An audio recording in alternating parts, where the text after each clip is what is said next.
Bismillah, Assalamualaikum warahmatullahi wabarakatuh. Salam sejahtera untuk kita semua. Adik-adikku sekalian, saya Andi Sudimas Sulaiman, Gubernur Sulawesi Selatan, mengucapkan selamat datang dalam program Smart School Dinas Pendidikan Provinsi Sulawesi Selatan. Hari ini adik-adik sekalian akan mengikuti pembelajaran hybrid dalam program Smart School. Aplikasi Smart School adalah sebuah pendekatan dengan tetap mengedepankan sebuah pendidikan dengan digital approaching, untuk kemudian mengedepankan kualitas dan mutu pendidikan yang diterima siswa secara seragam di seluruh wilayah Sulawesi Selatan, termasuk di pelosok-pelosok. Program ini bukan hanya memberikan kepada adik-adik sekalian pengalaman belajar yang baru, namun juga memberikan fasilitas kebutuhan dengan fitur bermanfaat seperti rekaman video pembelajaran yang dapat diulang, trik-trik penyelesaian soal, ujian-ujian, serta sarana konsultasi pembelajaran dari guru-guru terbaik di Sulawesi Selatan. Sering-sering mengakses aplikasi Smart School melalui gawai yang adik-adik sekalian miliki di setiap kesempatan yang dimiliki. Untuk seluruh adik-adikku sekalian yang saya cintai, saya banggakan, selamat belajar dan semoga ilmu yang didapatkan bermanfaat untuk menambah pengetahuan pendidikan adik-adik sekalian. Salam kita pada salam. Assalamualaikum warahmatullahi wabarakatuh. Salam sejahtera untuk kita semua.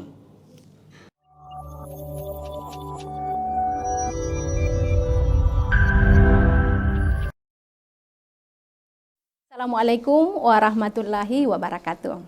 Alhamdulillah, kita ketemu lagi dengan mata pelajaran ekonomi. Kali ini kita akan membahas mengenai laporan keuangan.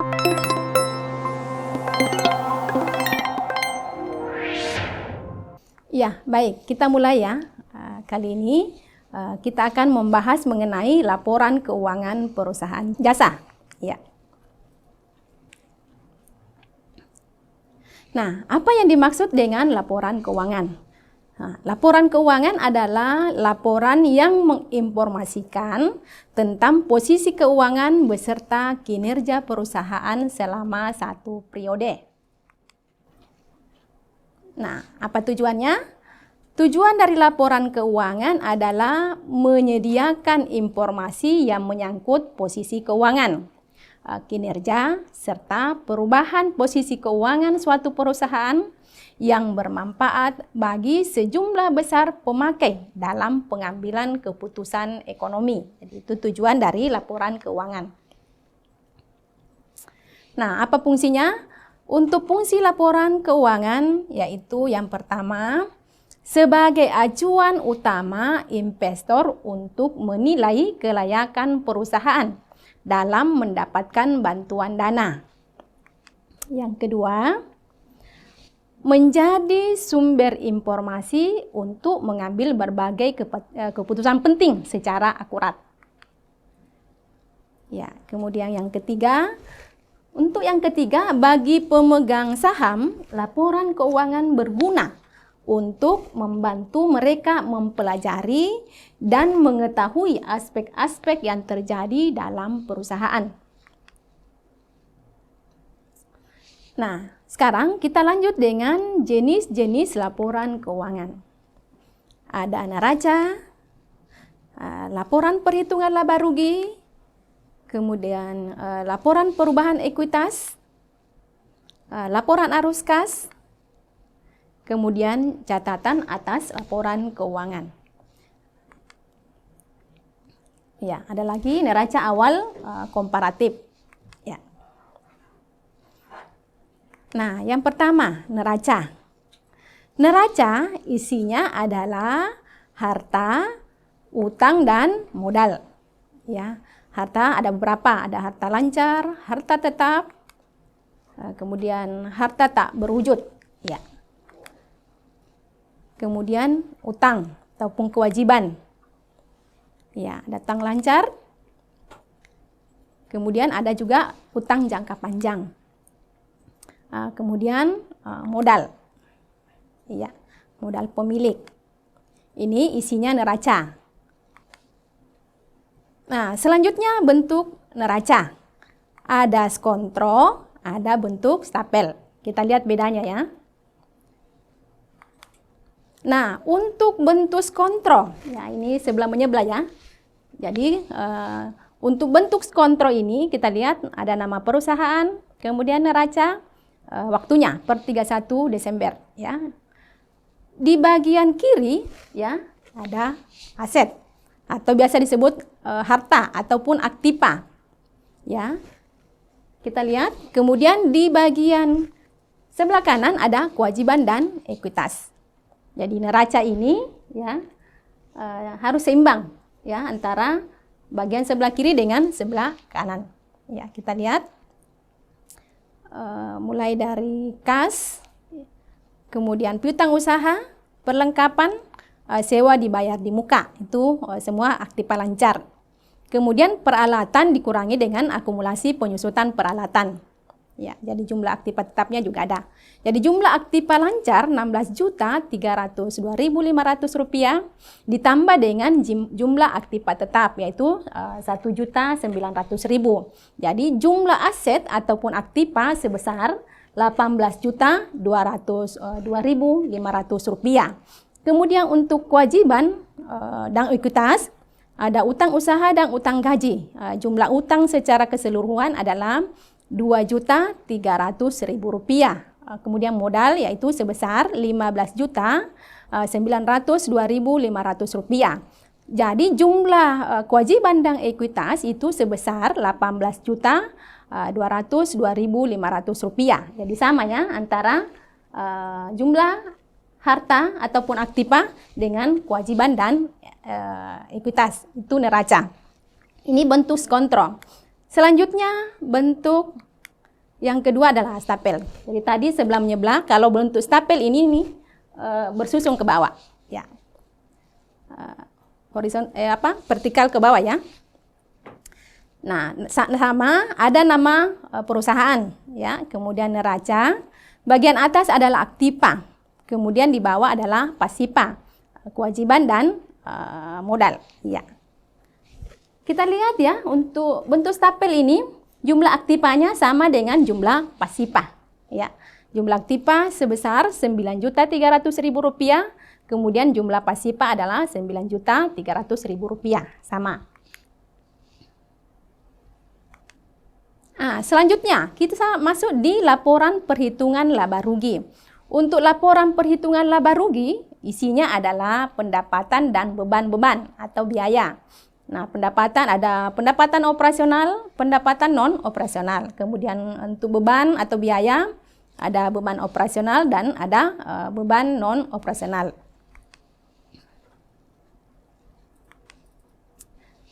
Nah, ini ada bentuk single step ya.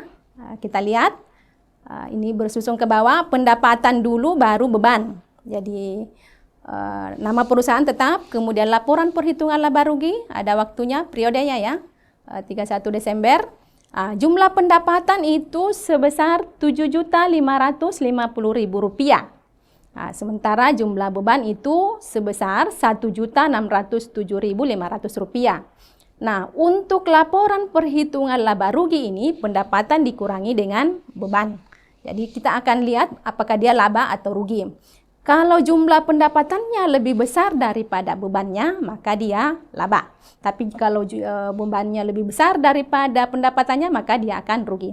Nah, untuk soal ini, ya untuk materi ini, laporan perhitungan laba rugi ini, kita lihat dia laba. Karena pendapatannya sebesar 7.550.000 rupiah, kemudian bebannya hanya 1.607.500 rupiah. Jadi laba bersihnya adalah 5.942.500 rupiah. Nah, ini untuk bentuk single step. Selanjutnya, ini bentuk multiple step ya. Pendapatan jasa ya 7.500.000, kemudian bebannya ini jumlah beban 1.600.000 rupiah. Jadi pendapatan dikurangi jumlah beban. Itu laba usahanya berarti 5.900.000 rupiah. Kemudian ada pendapatan di luar usaha, ya. Itu pendapatan di luar usaha. Di sini ada pendapatan bunga dengan beban bunga. Jadi pendapatan bunga dikurangi juga beban bunga. Itu hasilnya 42.500.000 rupiah. Ini dalam ribuan rupiah ya. Maka laba bersihnya adalah 5.942.500. Ini bentuk multiple step. Ya. Nah, Selanjutnya, laporan perubahan ekuitas atau laporan perubahan modal. Isinya ada modal awal, laba rugi bersih, kemudian ada prepay ya, kemudian ada modal akhir. Ya. Kita lihat bentuk dari laporan perubahan ekuitas. Jadi modal awal dulu 10 juta. Kemudian laba bersih 5.942.500, kemudian prepay-nya 40.000, itu kita kurangi ya. Berarti ini ada penambahan modal. Jadi modal awal 10 juta ditambah dengan tambahan modal 5.902.500 rupiah, maka modal akhirnya adalah 15.902.500 rupiah. Jadi untuk laporan perubahan modal gampang diingat atau laporan perubahan ekuitas. Modal awal, laba bersih, kemudian prepay, kemudian ada terakhir modal akhir. Ya, ini adalah bentuk kertas kerja. Ya, saya sudah pernah sampaikan bahwa kertas kerja itu adalah alat bantu untuk membuat laporan keuangan. Kita sudah bisa lihat ya, untuk kertas kerja ini ada neraca saldo, kemudian penyesuaian, neraca saldo disesuaikan, kemudian rugi laba dan neraca. Nah, ini sudah ada di sini ya, laba bersihnya itu sebesar Rp2.700.000. Ya.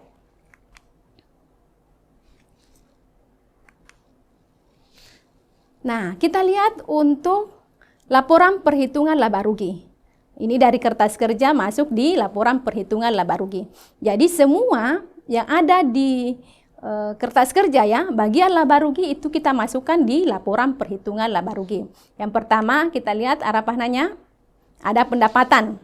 Itu pendapatan sebesar Rp5.500.000. Iya. Kemudian beban-beban.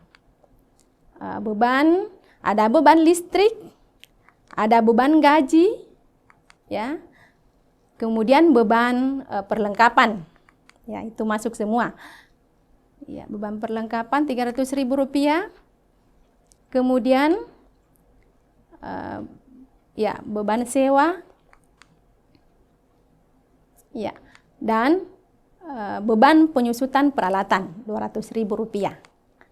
Ya, kita lihat total beban berapa? Ya, total beban adalah Rp2.800.000. Jadi pendapatan jasanya Rp5.500.000. Kemudian jumlah beban 2.800.000. Dengan melihat ini kita sudah bisa tahu bahwa oh, ini ternyata laba. Ya, ini dikurang ya.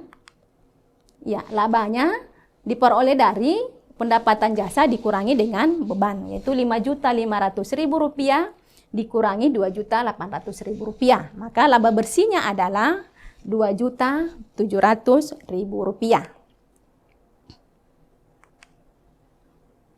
Ya. Sekarang kita lihat laporan perubahan ekuitas. Ya, jadi berdasarkan kertas kerja yang ada ini, ya kita buat laporan perubahan ekuitas atau laporan perubahan modal. Yang pertama kita ambil dulu modal awal. Ya, modal awalnya di 1 Januari 2021 itu sebesar 5 juta. Ya, kemudian ya laba bersihnya itu diambil dari laporan perhitungan laba rugi, bisa juga. Ya, laba bersih sebesar Rp2.700.000. Ya. Kemudian prepay. Kita masukkan prepay. Ya. Prepay Rp150.000. Ini ada juga di kertas kerja, ya, di kolom neraca. Karena ini yang tadi yang saya tampilkan itu 10 kolom, ya. Kemudian laba bersih dikurangi prepay. Rp2.700.000 dikurangi Rp150.000. Hasilnya berarti ada penambahan modal, yaitu sebesar Rp2.550.000. Berarti modal awal ditambah dengan penambahan modal 5 juta ditambah dengan Rp2.550.000. Hasilnya modal akhirnya adalah ya, Rp7.550.000. Nah, inilah laporan perubahan ekuitas atau laporan perubahan modal. Iya. Nah, ini neracanya ya, berdasarkan kertas kerja ini ya. Ini neracanya. Ya, kita masukkan semua aset atau harta atau aktiva.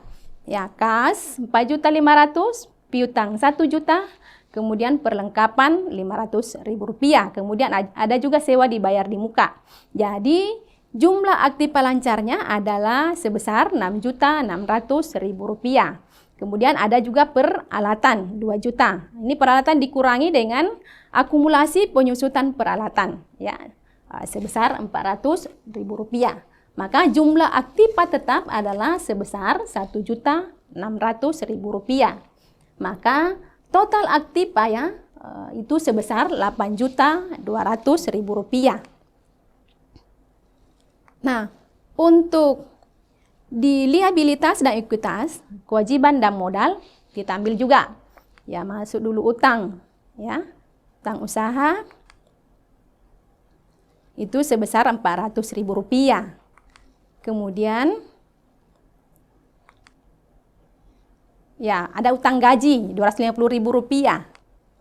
Berarti total utang adalah sebesar Rp650.000. Kemudian modal. Modal ini yang kita ambil adalah dari modal akhir. Kita bisa ambil dari laporan perubahan ekuitas atau laporan perubahan modal. Modal akhirnya sebesar Rp7.550.000. Maka jumlah liabilitas dan ekuitas adalah Rp8.200.000. Jadi jumlah aktiva dengan jumlah pasifa itu seimbang, yaitu sebesar Rp8.200.000.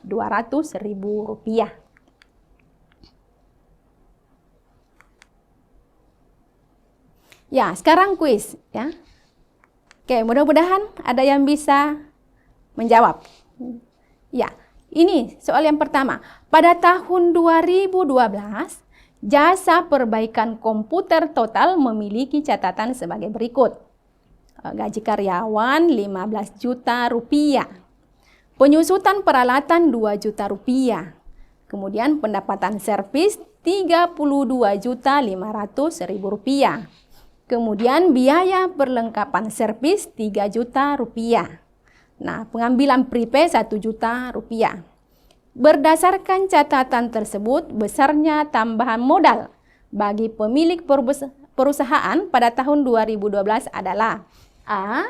Rp32.500.000, B. Rp14.500.000, D ya. B tadi Rp17.500.000, kemudian C. Rp16.500.000, D. Rp14.500.000, dan E. Rp11.500.000. Oke, baik, kita lihat ya. Berdasarkan soal ini, yang ditanyakan adalah besarnya tambahan modal. Kita lihat pendapatannya ini Rp32.500.000. Kemudian beban gaji Rp15 juta, ya. Kemudian penyusutan peralatan Rp2 juta, biaya perlengkapan Rp3 juta. Kemudian ada pengambilan prepaid. Berarti untuk mencari ini maka kita harus cari laba atau ruginya dulu, yaitu pendapatan dikurangi dengan biaya-biaya. Ya, kita lihat ya. Laba bersih dikurangi prepaid, ya. Nah, kita lihat. Ya, Rp32.500.000 dikurang Rp20 juta. Kemudian dikurangi lagi Rp1 juta. Maka hasilnya adalah Rp11.500.000. Berarti jawabannya adalah E. Ya, jawabannya adalah E, yaitu Rp11.500.000.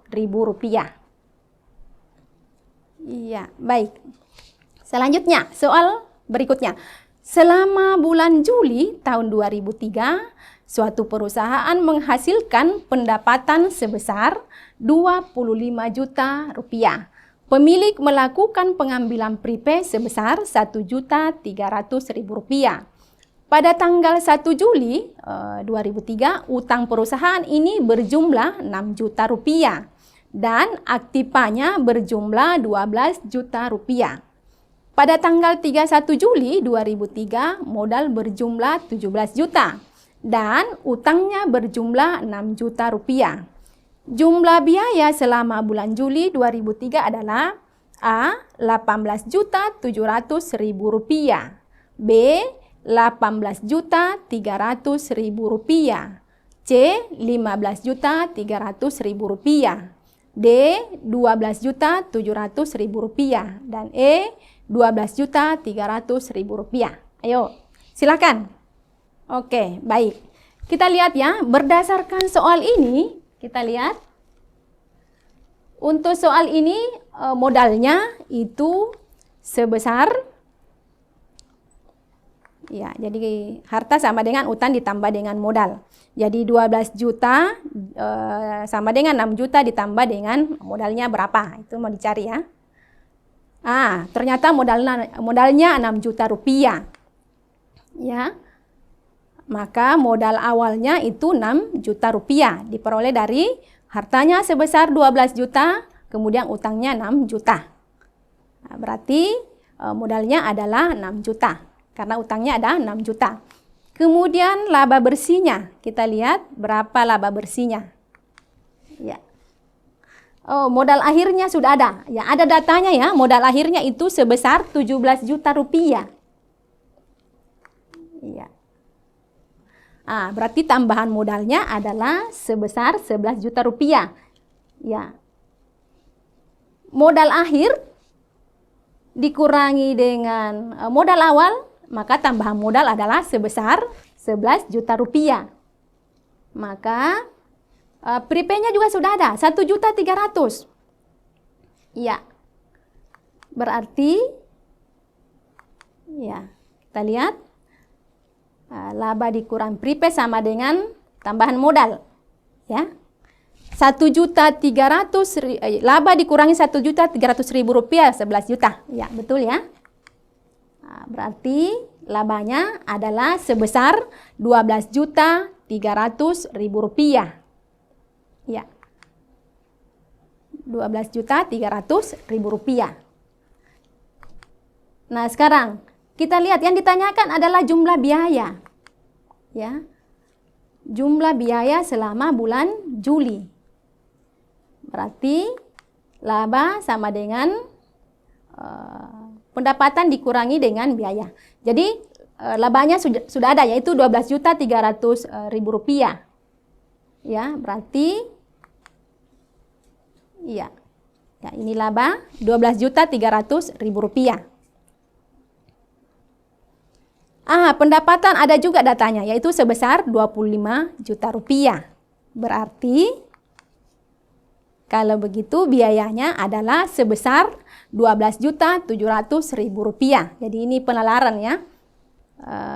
Labanya sudah diperoleh, yaitu sebesar 12.300.000 rupiah.